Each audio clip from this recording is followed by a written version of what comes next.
Are you an early bird or a night owl? Today I'm going to tell you about my 3 a.m. morning routine and why being an early bird is way better for you when you're going through tough times. My name is Craig Ballantyne. I'm the host of Early to Rise Radio. Of course, it'd be Early to Rise Radio. And today I'm going to give you the 7 steps that also allow you to be an early bird and have a great morning routine, even if you're not the type of person who wants it. Now, let's go back to that question. Are you an early bird or a night owl? And why is it better to be an early bird if you're going through tough times? Well, here's the thing. There's really 2 times of the day when you can really get stuff done and really think and work on your number one problem in life. And that's early in the morning or late at night when everyone else is in bed. Now, if you do this late at night, right? Everybody wants to be a night owl. It's so cool, right? And society makes like all the movies, like all the cool people do stuff at night, and everybody says, oh yeah, that's when artists work is late at night, which is not true. A lot of artists and writers actually write first thing in the morning, but everybody thinks that being a night owl is cool. But if you're going through a tough time, being a night owl is actually it's going to be harder for you to work on your toughest work, because at night you have all those temptations. There's alcohol, there's Netflix, it's your family, your wife, and all these things, sports, that are going to distract you. And it's going to be hard for you to work on your number one thing. Now, on the flip side, in the morning, you're also going to be in a much better mood, because at night you have the fluorescent lights, depressing, it's dark. And if you're going through a dark time, adding a dark environment is going to make things harder and worse, and you might go down a spiral into a bad situation. But if you get up in the morning, you have more optimism. The sun is coming up. No one's bothered you. You can wake up, you maybe had a good night's sleep, even if you're going through tough times, and you wake up and you can go and you have focus on your number one problem. Plus, as I believe, you can give your brain marching orders at night, and your subconscious mind will solve those problems. So when you wake up in the morning, go to bed on time, you wake up in the morning and you work on your number one problem, you're going to have a better opportunity, a better chance, a better probability of solving your bigger problems and getting out of tougher times faster than if you tried to do things at night, when it's kind of like in desperation mode, right? It's like when you're going against the deadline's coming. Oh my gosh, I got to throw up some prayers, some Hail Marys. It never works. But if you get up in the morning and you attack the day and you win the day and you own your morning, you're going to be more successful. So I alluded earlier, I said I have a 3 a.m. morning routine. Right now we have 2 kids under 2. And almost every single night, our 6-month-old who's teething gets up at, like last night it was 12:30, so I fed her and went back to bed. But sometimes she gets up at 2:30 in the morning and I feed her, and now I'm up at 3 o'clock in the morning. I usually get up at 4. So I'm like, well, I'm not going to go back to bed for an hour, because if I go back to bed, I'll probably sleep till 5 o'clock and that'll mess things up. So I'm going to get up right now and start working on my number one priority. I've done the planning and preparation the night before, and that's allowed me to crush my mornings. Right now, I'm writing a new book, The Dark Side of Discipline or Effortless Discipline. I'm not sure which one of those titles it's going to be, but I have to get up and I have to write 500 to 1,000 words first thing in the morning, and then I have to run my business. And so having our daughter get up in the middle of the night is actually helping me get my book done faster. And yes, I go to bed super early, 7 o'clock, 7:30 at night, so I'm getting about 6.5 to 7 hours of sleep per night, even when it's interrupted. Now, the world is set up to reward the early bird. The world is set up in a way that most people operate on a 9-to-5 system. And so if you're an entrepreneur, you probably have hours that are similar to that. You have meetings in between that 9 a.m. and 5 p.m. It's not the same as when my parents were working and 9 to 5 was a little more set in stone, but today we still kind of operate on that. So it's difficult to be a night owl. It's difficult for somebody to work really late because they tend to have meetings in the morning. And if you're working till 2 or 3 in the morning and then you have a meeting at 9, it's tough to come in with great energy. So again, the world is just set up in a way for you to be an early bird. So even if you don't want to be an early bird, you tend to have to be one if you want to be successful. So here are the steps in order to get more out of your morning. And the first thing you need to do is make sure that you do not have a long morning routine. Do not have a long morning routine. There are very popular books out there like The Morning Miracle that teach you a 90-minute morning routine. You don't have time for that. In fact, research shows you have the greatest discipline, willpower, and intention first thing in the morning. So that's when you should get up and work on your number one problem or opportunity. If you have a problem in your life, you need to solve it, get up right away and start working on it before anybody else gets up in the house. And that's when you're going to have the greatest focus in most cases. So do that. Make sure that you have that plan in place to get up and do it, which leads us to the second step of you need better planning and preparation than ever before. You should plan and prepare today for your morning. So if 2 o'clock, 3 o'clock, 4 o'clock in the afternoon, make sure that you have your plan in place today for tomorrow morning. If you're doing your to-do list in the morning, you're already too late. Already too late because again, you have the greatest discipline, willpower, and intention first thing in the morning. And if you're getting up and trying to figure out what to do with the day, you're using up that great opportunity to move ahead. The third thing you need to do is you need to have your big why. Your big why will drive you to move ahead in life. So my big why, I really love writing books. I really have an important message about discipline I want to get out to the world. I've already written 3 books, but I've got another one here. And I want to use that book to grow my business.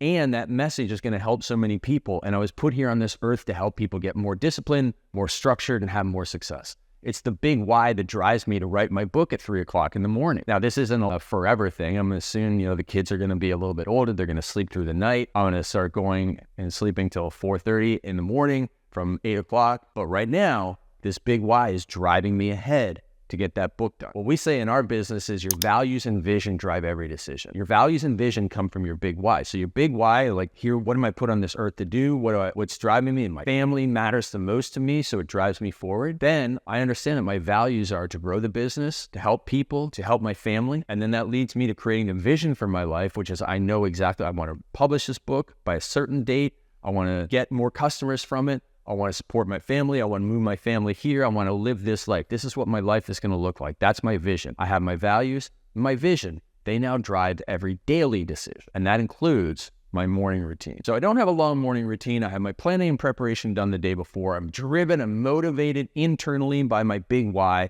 my values and my vision. And the next thing I need to do is get up in the morning and eat that frog. And I've talked about this already. Now, eating that frog, what it means is doing the hardest thing first. And that quote comes from Mark Twain. Mark Twain, the famous writer, once said, if your job is to eat a frog, best thing to do is eat that frog first thing in the morning. And if your job is to eat 2 frogs, best thing to do is eat the biggest frog first. Now, ain't nobody eating real frogs here, unless you're living down in New Orleans and eating some frog legs. But what this really means is that the frog represents your hardest task, and you have the greatest discipline, willpower, and say it with me, you have the greatest discipline, willpower, and intention first thing in the morning to eat the frog, to do the hardest thing. And the longer you procrastinate on the hardest thing, like if you say, I'll do it at 2 o'clock in the afternoon, well, first of all, you're not going to have any motivation at 2 o'clock in the afternoon. You're going to be tired from lunch, and you're going to have so many emergencies that came up, and you're going to be addicted to your social media, and you're going to be answering another email because you've been in your email all day. You're not going to get the hard work done at 2 o'clock. Ain't nobody eating a frog at 2 o'clock. You got to eat it first thing in the morning. So that's the next rule here. Get up in the morning and eat that frog. You don't need 2 hours. You don't need an hour. You can get a lot of work done on your number one problem in life in just 15 minutes. So let's say right now, everybody in your house gets up at 6:30. Kids get up and go to get ready for school. Your spouse gets up at 6:30 to help the kids. And right now, you're getting up at 6:30. Where do you have time to eat the frog? Get up at 6:15. I know what you're thinking. 15 minutes. What am I going to get done? If you plan and prepare the night before, you can get up, know what your number one task is, go right into it for 15 minutes, and you get a lot of work done, especially if you go back to that subconscious mind thing. And at 9 o'clock at night before you go to bed, you write down on a Post-it note and you say, here's the problem I want my brain to solve. I know what you're thinking. This sounds crazy. My brain is going to solve problems overnight? Yes, it is. You tell your brain what problem to solve. And when you wake up in the morning, it will have solved the problem. There's an amazing story about this from Earl Nightingale. Earl Nightingale was talking about Napoleon Hill. Napoleon Hill wrote the book Think and Grow Rich. Now, Think and Grow Rich, like they had to submit the final title and manuscript on a certain date. And 3 hours before the deadline, the book was not called Think and Grow Rich. It was called Use Your Noodle to Get the Boodle. Use Your Noodle to Get the Boodle.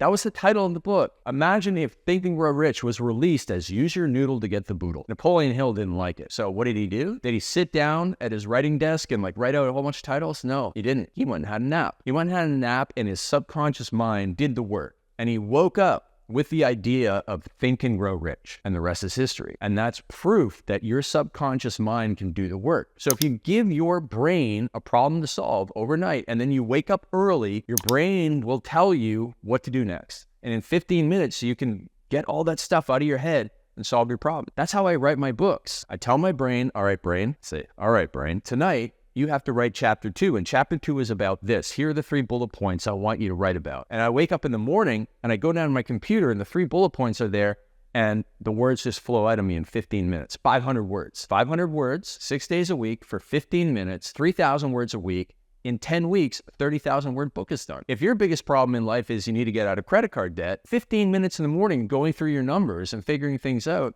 6 days a week, 90 minutes a week, 15 minutes in the morning. You are going to get out of credit card debt faster than somebody who says, yeah, I'll try and figure it out at 2 o'clock today. That's the power of your subconscious mind and the power of eating that frog first thing in the morning. The next thing you need to do is identify your magic time time of day when you're 3 times more creative, productive, and energetic, and be ruthless about protecting that for yourself. It might be at 9 o'clock in the morning or 11 o'clock in the morning. Chances are you have a very scheduled out morning. You have meetings, you're taking calls, you're doing emails. What you need to do is protect that. Do the best you can in your work environment to stop taking meetings or calls during the time of day that you know you can get into the flow. You can get into that phone-free friction flow, right? So there's no friction from your phone. You put it away and you're in the natural flow and you just feel more energized. So what you need to do first is you need to sit back and do some self-reflection and introspection to figure out when that time is. Once you've done that and you've identified that, your next job is to block it on your schedule. If you can't get it every single day, try and get it 3 times per week, 2 times per week if you have to, and then do your hardest work inside of that time. So eat the frog again during that time when you're in that great flow state, and that will move you ahead in life faster. The next thing you have to do is use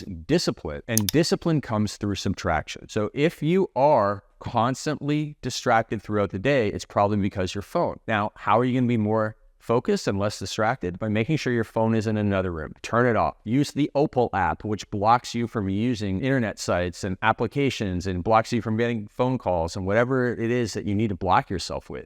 You build a fence around yourself so it's phone free. That's how you get the discipline to do the work. And that goes with the next thing that you need to do if you want to be more productive, is to say no. You can't do everything. So you have to stop saying yes to every request that comes your way, and you have to be ruthless with your time and say no, especially in your morning routine when you are more productive. So if someone says, hey, let's go do cold plunging, it's really great. No, it's not. I don't have time for a long morning routine. I don't have time for this. I got to say no because I'm focused on what matters, because it goes back to your values and vision, which are driving you forward. Your values and vision, when you know what really matters to you, it becomes very easy to say no to all the requests.